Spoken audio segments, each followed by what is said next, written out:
Hello there, you amazing viewers and subscribers, and I'm so sorry to say this, but you've got to look at my ugly mug once again. So, today it is not a Doctor Who related video, even though I've got Doctor Who in the background. This is a review to something that I've really wanted to do over a year, and I've been kind of writing me notes about what to say about it, and I thought I'd wait to the right moment until we get the second season of this TV series about to start to air. So, of course, as you can tell, it is Star Trek related by my Star Trek com badge. So, what is this video going to be about? You probably wonder. So, today I'm going to be doing my review and what my thoughts are on Star Trek Picard Season 1. Yes, 2 years ago, back in 2020, Star Trek Picard aired on Amazon Prime for us in the UK. Now, there are some good stuff about Star Trek Picard that I really do enjoy. I think it's a good Star Trek series, and I have to be honest with you, I actually prefer Star Trek Picard than to Discovery. I actually enjoy Picard a lot more than I do for Discovery, and I'm so sorry to say this, but I really do. So, I'm going to show you what I own of Star Trek Picard. I only own one thing of Star Trek Picard because I'm not really collecting a ton of Star Trek stuff, because the only thing I'm mainly collecting, it is Doctor Who, because it is my all-time favourite TV series. By the Blu-rays, the DVDs, VHSs, the figures. So what I own of Star Trek Picard is, of course, the Blu-ray of Star Trek Picard. I really do enjoy it. I did actually enjoy this season as it was being broadcast on Amazon Prime. Unfortunately, I'm an idiot because I actually went and bought the Blu-ray when Season 1 is still available on Amazon Prime.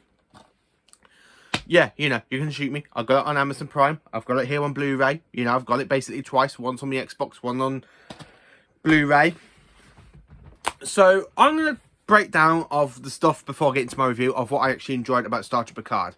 Now, growing up, my favourite era of Star Trek, my favourite Star Trek TV show was, of course, The Next Generation, starring Patrick Stewart as Captain Jean-Luc Picard, Jonathan Frakes as William T. Riker, Maria Splint, who plays Deanna Troi, LeVar Burton, Georgie LaForge, Brent Spiner, Lieutenant Commander Data, Will Wheaton, Wesley Crusher, Gates McFarlane as Dr. Crusher, and of course Whoopi Goldberg, something like that. Whoopi, I know it's Whoopi, who plays Guinan, who's coming back in for season 2 of Star Trek Picard. So I'm really looking forward to seeing her cameo and stuff. Now, this series basically picks up where we ended off in the Star Trek franchise, because for the last time we saw Captain Picard, he was actually going to go off a new mission aboard the USS Enterprise E, and this is the final scene of Star Trek Nemesis. So this Star Trek series is set 14 years after that Star Trek movie, and Picard is basically a retired old admiral. We do have some good cameos in this as well. We got, as I say, we got Jonathan Frakes, aka William T. Riker's cameo. We've got Deanna Troi's cameo, or shall I say Deanna Riker's cameo, because they do get married in Nemesis. We meet their daughter, as well as we also have the return of Hugh, the Borg drone that was rescued by the crew of the Enterprise D in Season 5 of The Next Generation. We also have the return of Brent Spiner, playing two different characters. One playing, of course, we take Lieutenant Commander Data in a dream status in the beginning of the episode, where you got the song Blue Skies playing in the background as well. We also have him playing a further relative of Nuna's song, who's created a whole planet worth of androids, really, and the Romulans want to go and destroy that planet at the end of it. Now, the thing is about Star Trek Picard, we also have two people basically make a return into a new era of Star Trek, really, because not only do we have Seven of Nine, who is the Borg drone that was rescued by Janeway and the crew in Star Trek Voyager Season 4, and she was stayed on the crew until the end of Season 7 in Endgame. Not the Marvel Avengers Endgame. I'm on about Star Trek Voyager episode called Endgame. And then, of course, we have Egypt as well, who was actually introduced in the 6th season of Star Trek Voyager, stayed through it until the Voyager made it back to Earth in the final season, of which was Season 7. So we got them two coming in for another TV show, as well as new actors. We got Raffi. We have the kind of hairy bloke. I think his name's Ruff something. We have the kind of woman person who does my heading, and I really wish she would have died at the end of this season, but she doesn't. Unfortunately, she's in the next season, but hopefully I will get to see her die at some point, because I don't really like her character that much. And of course we have Enor, the Romulan that Picard rescued as a child. Now this series is set after the events of Star Trek Nemesis, so if any of you watched the kind of prequel timeline sort of thing from J.J. Abrams, the Star Trek reboot, or should I say the Calvin timeline that we had in 2009 when Nero's Romulan ship was pulled in by a black hole created by Mr. Spock. Now, Romulus was destroyed by a supernova, really, and this series continues on from that story where Nero and Spock disappeared, where Picard's kind of moved on. Now, Picard has retired, as I said, because when the whole army of the old androids ended up destroying the Mars Connery, and of course the whole explosion of Mars, Picard basically retired from his post and stepped down as an admiral. So in this one, he's known as a retired admiral. So in the first episode, you kind of have Picard having an interview and stuff, and they're talking about the good old days where he served aboard the Stargazer, as well as two versions of the USS Enterprise. Because don't forget that Picard served on the Enterprise D as well as the Enterprise E in the Next Generation era. In the Enterprise D, he served it in the TV series and then into the film Star Trek Generations, where the Enterprise E basically came in at the 8th film, Star Trek First Contact, and it was last seen in Star Trek Nemesis. So hopefully season 2 we get to see the Enterprise E once more. Fingers crossed. I do want to see the Enterprise E. Now, I really do enjoy this series because, one, we see what happens basically to some of the crew of Voyager, because Seven basically doesn't join the Federation. She goes and does her own thing. Each becomes a Starfleet captain until he gets killed by basically Seven of Nine's partner. She basically kills him and stuff, and then Seven vows revenge on him. We also meet two new androids. One is Dash and one is Dash. Dash ends up dying in the first episode, where Picard's got to go deep into Roman territory to go and rescue her, basically her twin sister, who was created by Bruce Maddox, who appeared in Star Trek Next Generation episode The Measure of a Man from season 2. And then, of course, at this point of the series, we end up going to the artifact that the Romans have captured, an old Borg vessel. Now, they have got a name for the Borg in this kind of artifact. Basically, they're called XBs, X-Borg. Now, when Picard enters the ship and at the final episode, and you got him like freezing, and then one goes, Locutus, and Picard just freezes, because in episode 6, we kind of have a good flashback to when Picard was assimilated by the Borg back in the Next Generation, and it was a little bit picked up on in First Contact, so it was picked up again in this point of the Star Trek show.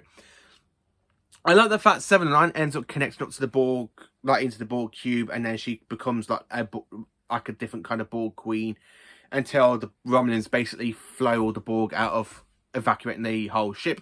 But 7 does take command of the Borg cube and goes to Picard's rescue, where basically Picard is basically struggling because the Romulan fleet is heading towards the Sith, I can't say the actual word, the androids' home planet, where Nuno Songs created these androids.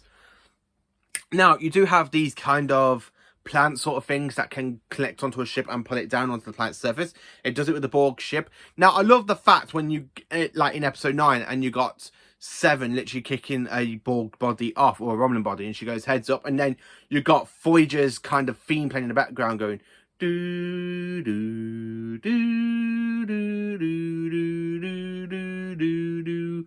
I absolutely enjoy that little callback to Star Trek Voyager. And then, of course, at the end of the series, Picard basically does die, and he gets transferred into a Golem body, or should I say an android body, which is pretty good. And then, of course, we have the death of Mr. Data once more, when Picard basically unplugs Data's consciousness from the computer that Bruce Maddox and Mr. Song was using to try and create the android stuff. So that's mainly bits and dabs of season 1. So my basic review is it's a good season. Now, when I first watched this, it was 1 out of 10. Or 5 out of 10. 2 years ago, because I never really liked the first episode. But then over the 10-week period, it became massively to me. Now, out of all of the modern Star Trek shows that we have got all getting, because don't forget though, we've got Strange New Worlds starting in May. We've got Discovery season 4 going on at the moment until thanks to Paramount basically taking it off Netflix, and we are still waiting over here in the UK to actually sit down and watch Star Trek Discovery Season 4. That's a whole other topic. I am really annoyed about that, by the way. And of course we have Lower Decks. Out of the 3 at the main shows we got running at the moment of Discovery, Picard, and of course Lower Decks, my favourite Star Trek show from 2020 really is of course Star Trek Picard. I absolutely love the callbacks to The Next Generation. I really do enjoy it. I love the new crew, like Ruffy. I like the fact she puts Picard in his place by calling him an a-hole and everything else. I really do enjoy her. I love Patrick Stewart back as Picard. Now, Patrick Stewart as Picard is my favourite actor because growing up, I used to watch a load of The Next Generation because The Next Generation was my all-time favourite Star Trek show. Even when I was going through primary school, secondary school, I used to love watching The Next Generation. Even when I went to college, I used to take The Next Generation DVDs with me into college and then watch The Next Generation on the computer after I finished catching up with my work when I went in on my day off. And I used to sit down, watch an episode of The Next Generation, as well as taking a couple of Doctor Who's with me as well. So I watched an episode of Star Trek and then switched to Doctor Who.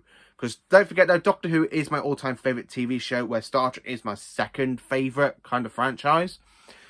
Now, what can I tell you what I'm looking forward about Star Trek Picard Season 2? So, going by the trailer, I am absolutely pumped for this, because we've got the return of the Borg Queen, we've got the return of Q, we've got Guinan, and I'm kind of hoping we do get a few more cameos from the Doctor from Voyager, played by Robert Picardo, something like that.